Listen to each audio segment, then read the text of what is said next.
Hello, Victor here, RestoringMercedes.com. Here we have 2003 SL500. This car has quite a few issues, and one of the issues is obviously the convertible top operation.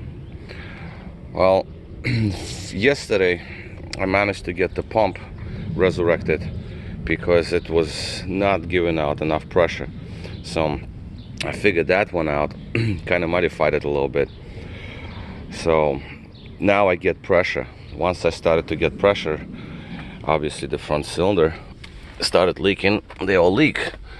When I took it apart, the seal was so bad that it's just like not even, I can't even show it to you. It's just like totally just dissipated, like vaporized in my hands, if you will.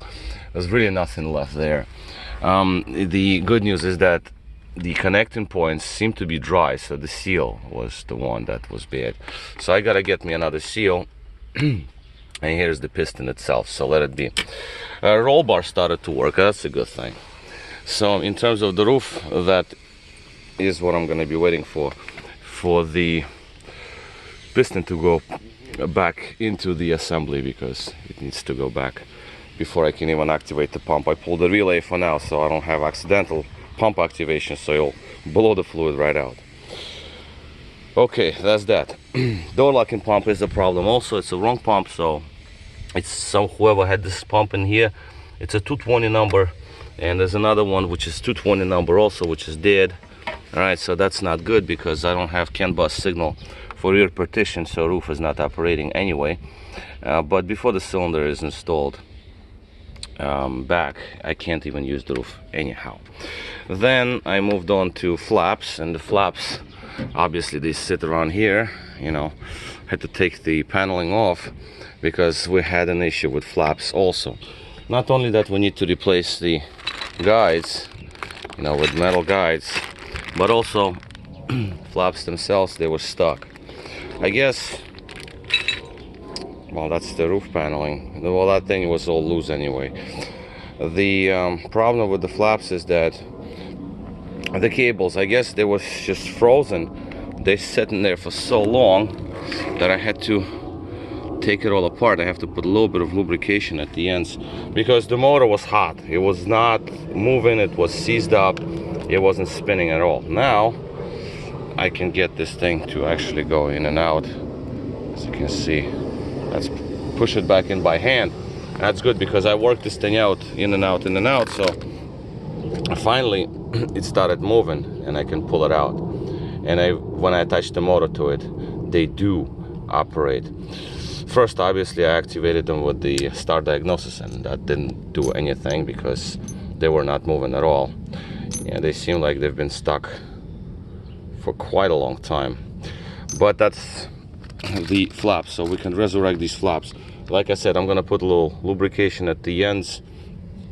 Motor I'm gonna leave alone because now it's nice and cool, cooled off very well because it was actually really hot. I tried to activate it with star. I thought I'm gonna just break them loose. No, didn't happen. But the cables are still there, so that's good news. So the agenda here is to finish the flaps, make sure that star diagnosis activates the flaps, and I will be left with door locking pump and the piston seal, and hopefully right after that roof will start operating, because there are no problems with switches, air codes are not there, so, and that's the problem. Now the other issue that we have here while I'm at it is broken actuator for door locks, and that's the trunk lock actuator. It's hissing badly, it's broken right off. So while I'm at it, I'm going to actually remove this and try to glue it, seal it, zip tie it, whatever, just so it doesn't hiss anymore, because it is hissing. Once it blows, then trunk can only be opened with the key, which is a blade key and whatnot. Partition switch seems to be activating, but again, signal is not coming through. And yeah, I guess we're going to leave it to that. Once I get all out, the radio doesn't work. I mean, it works, but there is no sound.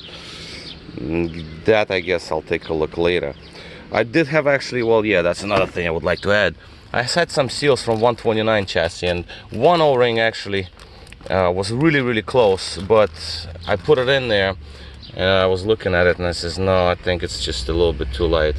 I didn't like it, so for that reason I'm just gonna buy the seal that is made for 230 chassis. That's that. There was a blown fuse, 100 amp fuse. It wasn't blown really, it's just kind of like, I don't know, burnt out internally, if you will. It's a very strange situation. I mean, it was consuming so much power. I don't know why, but nonetheless, it was the furthest fuse that you get to, all the way back behind. In that area, somebody was there in that area before me, it appears, because it doesn't seem to be original fuse, but I might be wrong, but nonetheless, you can see a burn marks right here. So it was consuming lots of power. What was the reason? I don't know. Maybe the battery was weak or something, and it was charging it with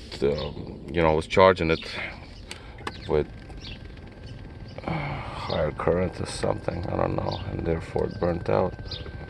Let me just move the seat backwards. Okay, AC doesn't work. Engine mounts are needed, badly needed engine mounts, because there's so much vibration. And other than that, it's never been washed, this car, for a long time, so obviously wipers are needed. And engine runs pretty good, transmission shifts nice, so clean this thing up. It's gonna be very presentable. Coilovers instead of ABC system, that's a good plus. That way, that's one more thing not to worry about anymore. Hydraulics, that's that. No check engine, no warning messages on the dash, starts right up. I mean, hey, it would be a nice runner for the summer. Okay, so I think, oh yeah, the shock absorbers were replaced, so the trunk can remain like this. It doesn't fall on me when I work on it. That's a big plus. That's really good. So right now I'm gonna get to the flaps, and once I put them together, door lock, the trunk actuator, so I finish this area and move on. All right, so that's a long video. I guess I'll cut it quits, because that's all about this car. There's other things I need to do, but I'll finish the flaps first. All right, so this is it. More parts about this one will be coming up, I guess, once I finish the roof. So I want to show the operation, make sure that operates properly, because there is also cable driven partition here, so it's driven off the center piston with little cables, so I want to make sure that works. And there's another cable driven something, I forgot already. It's just, you know, it's been a long winter, haven't worked on 230 chassis in a while, but we'll get there.